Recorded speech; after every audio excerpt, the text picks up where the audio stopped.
para doon sa troll na nag-comment sa akin, ay pakita ko yung mga nagawa ni Digong.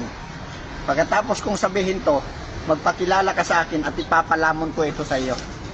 Unang-una, nagdala ko ng listahan. Sa haba, hindi ko na isunulat lahat.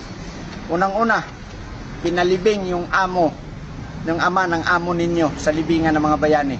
Pangalawa, ibinasura ang pagpapakulong kay Imelda. Pre-irrigation law. Dagdag pensyon sa mga SSS na 1,000. Bukana Bridge na inyong inangkin. Dubling sahod sa mga pulis. Dubling sahod sa mga armed forces. Dagdag sahod sa mga guro. Bagong kagamitan ng mga sundalo. Air Force at Navy. Clark Airport. Skyway Stage 3. Bulacan Airport. Manila, Nueva Ecija Rehabilitation. Kamot nung pandemic.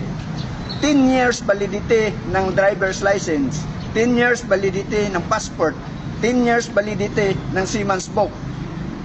Inaksyonan yung laglag bala sa NAIA. 563,000 na adik ang sumuko. Curfew sa mga kabataan. Nilinis ang Boracay. Nilinis ang Manila Bay at ginawang Dolomite Beach. Cebu Iconic Bridge. Binondo Bridge.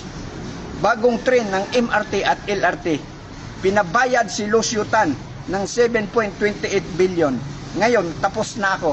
Ikaw naman, sabihin mo sa akin nagawa ng amo mo.